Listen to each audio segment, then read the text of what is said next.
So thanks for having me. I'm going to love the introduction now, and Be engaged. really be engaging. It's funny. It's like coming home. I haven't been a member in a while. Rejoined recently, and it's the toughest, but also friendliest audience I hope. So anyway, I last spoke to the club. Last spoke to the club probably in 2014 when Charlie Touchton asked me as a speaker, and I had founded the Florida chapter of Conscious Capitalism, which was a stakeholder capitalism-focused nonprofit organization that really tried to change the paradigm from short-term thinking in business to long-term thinking in business. And over the last decade, is anybody familiar with certified benefit corporations or stakeholder capitalism, conscious capitalism? Let's throw some hands up there. Any of those terms are familiar? Anyway, it's this idea of coming away from like 90-day horizons in business and looking more long-term at the impacts of the business on employees, shareholders, vendors, the environment, so on and so forth. Well, what I discovered after a number of years on that part of the journey was when I looked at the field of economics, there was nobody in economics that was dealing with what the cumulative impact of these new movements might be. What would the business and market and social sector climate look like after a number of decades of these ideas being in the business community? And so, with that, we founded the Institute for Economic Evolution. And what we do is we do research, we do initiatives and programs, and then with that, we try to share what we learned. We're a 501c3 organization. We were founded in 2018, and are really working on changing the paradigm and the conversation around economics.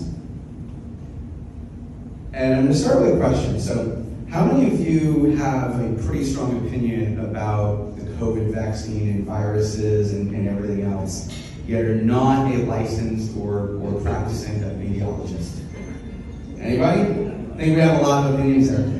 How many of you, and there's a lot of lawyers here that should have very legitimate opinions on this, but how many of the general population have really, really strong opinions about Supreme Court rulings and other things that they have absolutely no professional experience in? I'd say quite a few. How many of you feel very, very proficient or moderately proficient in economics? Raise your hands. And again, I expected a higher than usual amount in this group since we have Fed Reserve board members speak to us. But most audiences, there's barely a hand that goes up. And it's one of the weird professions where when you ask somebody their opinion, they usually qualify and say, well, I'm not an economist, before they answer the question. Nobody says, I'm not a lawyer, before they answer a question about a Supreme Court ruling. They just give you their opinion. And I'm here to argue that that's really by design. The field in the last 70 years of economics has shielded itself in very complex math that makes it very accurate about theory, but in practice it leaves this place where we don't know how to deal with certain societal things. And so what happened in the last decade, or really around following the global financial crisis in 2008, was there was this void. Prior to that time, or leading up to that time, economics was very much deregulate and everything will be fine. And then everything fell out from the bottom. And with that, we had an economic system that was ignoring a lot of the value in the economy. So I use this often: if you raise your child, if you stay home or your spouse stays home to raise your child, that is a leisure activity in the eyes of economic models. You are not a productive member of society. However, if that spouse decides to go to work, make enough money to hire a nanny, that's a productive use of time and money. And that's really how do we have a social fabric if we don't have time to do those things that are most important to us. And so what I looked at in economics is the fact that you have kind of two competing teams here. You have supply-side economics and demand-side economics. One is considered neoliberalism, the other one is more New Deal Keynesian. Associated with market capitalism. The other is associated with democratic socialism, is the term that's most being used now. You have decreased regulation compared to increased regulation. You have lower taxes versus higher taxes. The invisible hand versus a social safety net. Milton Friedman and the Chicago School are what's most associated with neoliberalism. and market economics, and you have Cambridge University and John Maynard Keynes, it's most associated with demand side thinking. And what really this does, and this is what I found when I started talking to economists about why they weren't handling things like social capital and what we do with our time outside of productive working hours, was because economics really acts as this kind of moon surrounding the market and the government. And depending on which side has more strength in political will, you have more regulation or deregulation. So it kind of acts like tides on the earth. But again, the math is complex, the models are accurate, but the implementation on earth causes a lot of problems. And a lot of that is focused because of the fact we have one metric that economics focuses on. It's GDP, gross domestic product, which in 1968, Bobby Kennedy, Robert F. Kennedy, in the year he was running for president, said, "It measures everything in short except that which makes life worthwhile, and can tell us everything about America except why we are proud to be American." And I would argue that over the last decade, this is the battle that we're having about what makes us proud to be here, or what are the things that we need to work on. And the challenge with GDP is it misses about 2/3 of societal value. It doesn't count the value of staying at home and reading to your child at night. It doesn't count the value of taking care of your parents as they reach their final years in retirement and towards the end of life. None of that counts as productive, but those are some of the most important things. And so what I've really started working on with the Institute is this idea that, in the agricultural age, we were inherently tied to environmental capital. We understood the value of the land that we lived on and the value it produced. And that was really only a few hundred years ago. Most people started moving out of the agricultural age into cities. But again, the value of capital was understood inherently. The last 300 years, we've been in this financial capital industrial age. And the one thing about financial capital compared to environmental capital is there is no inherent value. So while a tree has no value while it's standing sometimes to financial capital has no value if you're on a desert island. You need to use the land and the environmental capital. And what we've ended up locked in is this idea that we can financialize everything. And so what we're trying to do is move us to this next level, this idea where social capital can be measured and quantified. Going back to GDP, GDP was a metric that came out of the Great Depression or the crash in 29. Congress asked an economist to say, hey, what happened? And Simon Kuznets came up with a book called National Wealth, was the publication, and it said, well, we lost 40% of our productive value between 1929 and 1933. That was a problem. We operated on productive value long before we started measuring it. And today, we're operating on social capital long before we've had real economic metrics to start measuring it. Adam Smith called it the invisible hand. Keynesianism calls it the social safety net. But the idea, the social fabric that keeps communities together, that builds fellowship like this organization, are integrally important to our success as a society. And nowadays, we have the data to start measuring it and using it in economic models. So therefore, it's kind of a responsibility of economics to do so. So our institute is focused on a few initiatives. One is furthering economic literacy, the idea that when you actually have an opinion on economics, I want more hands to go up. Even if there are crazy, weird ideas, more people should have some sort of comprehension on what we're talking about and how the economy functions and impacts them every day. The other is cultivating BCorps in Florida. This is a certification that a company can get. It's a voluntary thing to go through that allows them to be measured on how they govern their organization, how they treat employees, how they treat their vendors and the environment. And of course, these are only for-profit companies that qualify to be B Corp, so it's not some sort of like, you have to be profitable to survive as a benefit corporation. Some of the national brands recently, Maker's Mark and Piper Heidsieck Champagne, Cabot Creamery is a B Corp, Dannon International Products, 70% of their revenues from their subsidiaries are now from benefit corporate certified B Corps. The other is Design Economics Framework. that actually left an article that's coming out this month in Compass Magazine, which is the publication for the Association for Professional Futurists puts out this publication. This is a trade publication version of a peer-reviewed article that I'm currently in the peer review process for, building out an economics framework.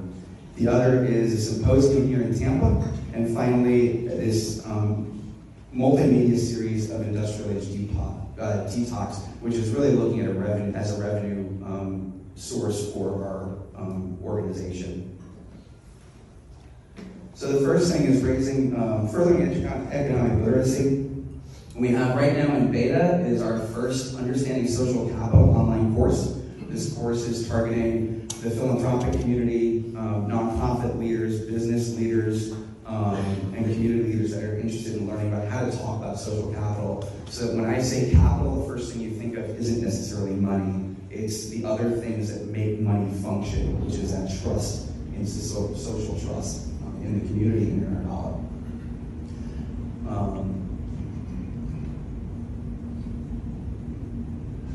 Another part of that furthering economic literacy is changing the paradigm and the conversation in philanthropy. That the philanthropic sector has no economic modeling done for it. There's no macroeconomics class on philanthropy. There is no model. There's the market, and then there's what philanthropists do with their money to solve problems that touch their hearts. And what we want to do is start changing the conversation from charity to infrastructure. We're not supporting the Hillsborough Education Foundation because we feel it's nice that kids should be ready for school and excel at school. We know that it's important to our community and its long-term success that we fund these children. And so how can we in the economics field build an economic system and a modeling that says, wait a second, this is just how business is done. There's a certain amount of money that needs to make sure that we teach children, prepare them for kindergarten, make sure they're reading at third grade reading level, and that they have all the opportunities possible to make sure they make it to adulthood and become long-term fulfilled members of society and hopefully members of the Economic Club of Tampa. On the BCorp movement, I'm proud to say that there are probably about 10 BCorps in the Tampa Bay region, about 20 now in the state of Florida. Here's some of the ones you might recognize from our area, Diamond View Studios.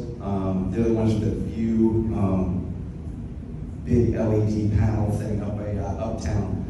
They're growing really well right now. Mother Kombucha just got their certification. ECorps Recycling, Tony Salagio is an upstanding, him and I have done some speaking together. He's just a great community member, understood conscious capitalism, the B Corp certification from the beginning, and just got that.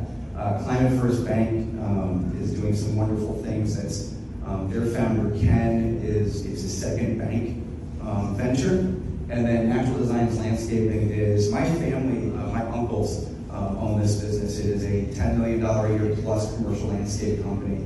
And one of the missions things with that is the fact that this is an industry that normally doesn't treat its workers with dignity. And these workers make upwards of $15 plus an hour. They get vacation time. They're treated with dignity.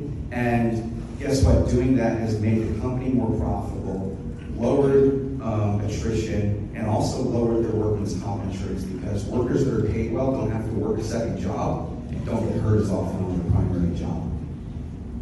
So we're really working to further this as an organization called Florida for Good and working to make sure they help us. We grow it together. The Design Economics Framework, I won't go into the details of this. This is what's in the article. But it's really coming up with a framework for how to talk about economics within academia, within the social sector, and within the market, so that instead of supply versus demand, it comes more down to where are the iterative ideas, where are the creative ideas and thinking, where do they fit on this map, so that we can start competitively looking at economic ideas in a more systematic approach, to have a design approach to it, so that we understand that economics evolves over time. Yes, Adam Smith handed down some great information 250 years ago, but I do believe the invisible hand would be data today, and it would represent social capital. He just didn't have the data and computer resources to do it. And so the tenets of this are the fact that all paradigms change, so therefore economics must adapt to those changes. The fact that economics must become inclusive, that we must get ideas from broader communities to look at cooperative ideas and different ideas of how business should function, how the social sector should function, so we can map those ideas and models ideas. And the other is the fact that we need economic literacy so that we don't slide into authoritarianism. We've weaponized economics right now, and what we want to do is unweaponize it and make it available to the public, make it available to a broader audience. And this ties into a national movement right now for a new common sense in economics. The Hewlett Foundation over the last 4 years has invested over $100 million in funding think tanks like ours. However, it's at the Stanford, Harvard, MIT level that they're getting funding, not at the local community level. I've talked to their director of their grants program. He's like, we don't have a way to reach grassroots organizations yet. So one of the things we're trying to do is build a coalition here in Tampa Bay to put Tampa on the map and Tampa Bay on the map so that as a region we can start reaching some of these funding sources that are working on these deals. Because the more we can do in functioning and building social economics, the more we'll be open to things like Mackenzie Scott's giving. She's given over $14 billion to 1,800 nonprofits. United Way Suncoast received $20 million. University of Central Florida received $40 million a year or two ago. These are unrestricted funding, and her whole model of this is to yield without controlling where the funding is going. These have all been given as general funds, which don't require a lot of reporting and can be used in the best direction of the organization she's given to. And so this leads me to the Design Economic Symposium. I'm working with our board and Florida for Good and a few other organizations trying to bring a symposium here in the fall. Somewhere in Tampa, UT is my alma mater, so I'd like to see it happen there because a lot of these ideas were hatched there 10 years ago, but we'll see where it ends up. And the final thing is this idea of industrial age detox has been a theme that I've used in most of the multimedia stuff that we've put out. John Maynard Keynes said, practical men who believe themselves quite exempt from any intellectual influence are usually the slaves of some defunct economist. And so the idea here is with bringing design thinking and iterative thinking to economics, we can start seeing that sooner. We can start coming up with ways of looking at economics that changes it on a regular, consistent basis, so that we're never just stuck in the past, that we're always learning and adapting the system, the same way other sciences and social sciences have been responding. And so I'm going to leave it at that. We've got a few minutes for questions and answers, and you can reach me at vinny@involvedeconomics.org or in the membership directory. I'm here most Mondays for lunch night. So thank you for having me.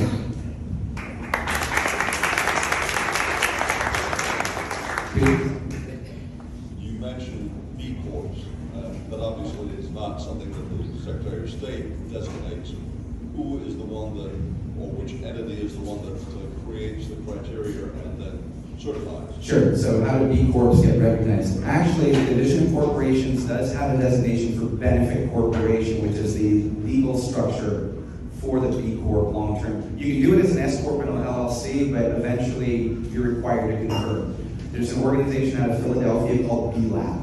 B-Lab is a third-party auditor, nonprofit organization that audits benefit corporations. So you do their assessment, and if you get 80 out of 200 points, you register. That's the bare minimum to become a benefit corporation. And they will audit every 3 years to make sure you're still doing the things that were in that. And what are the criteria that they use? Things on the employment side, are you hiring from at-risk communities? Are you paying workers? What's the ratio between the lowest paid worker and the highest paid executive? On the community side, how much do you give to the community? On the environmental side, what is your sustainability program, your environmental impact? How are you tracking that and improve sustainability? So like Natural Designs as a landscape company, very high environmental impact, but what they do for their employees makes up for it, so they qualify. So on the B Corp side, my understanding is that the designation is really created to protect the executives from shareholders that would be executing on business plans that may not necessarily be just to maximize shareholder value. How do you reconcile driving economic value in this protection for executives that comes inherent with the B Corp designation? Did everybody hear that? It was, how do you protect the B Corp certification and this designation is to protect the executives of a company from shareholders that might say, hey, you're not making enough money, right? And really what this comes down to, what's interesting is right now, a lot of these companies are closely held or completely controlled by a company that wants it. The impact is going to come when this is tried out in court. And when there is a dispute that some company didn't make a decision that a shareholder wanted to have done, and they sue the executive, the board in response to that. And while it hasn't been tested, the idea is the fact that this helps you be more transparent. Like when we're starting this company, Climate First Bank, for example, Ken LaRoe, who started First Green Bank, created the bank first and then became a certified B Corp. And when they sold to Seacoast Bank, they couldn't hold the designation because Seacoast didn't have that as a priority. So in founding Climate First Bank, they started the bank as a benefit corporation. The investors they brought on have been brought on to it being a benefit corporation. So the idea being, there should be a good protection. Again, I'm not a lawyer, but I have an opinion on this. There should be a solid protection in the court of law for protecting that mission, considering how they've built their business around that certification. One more question. What would be examples of the greatest area of economic ignorance? The greatest area of economic ignorance, I would have to say, it really is this idea that the social sector has no mapping. Carnegie and Rockefeller they created organizations around philanthropy, and that had never been done before. Warren Buffett created the Giving Pledge, which was an adaptation of Andrew Carnegie's Gospel of Wealth. The Bill and Melinda Gates Foundation is a spend-down foundation. So unlike the Rockefeller Foundation, which is still in existence, the Bill and Melinda Gates Foundation, regardless of how the divorce works out, it's a spend-down foundation that will disappear 20 years after their death. So it has to spend all the money, you don't give them this minimum. So I really feel a place of ignorance in that is the fact that economics is flying, or philanthropy is flying by the seat of its pants. It's still galas and heartstrings instead of data. And I really think the value we can bring to society by having a social sector that has an economics behind it is phenomenally different than the world we live in today. Thank you.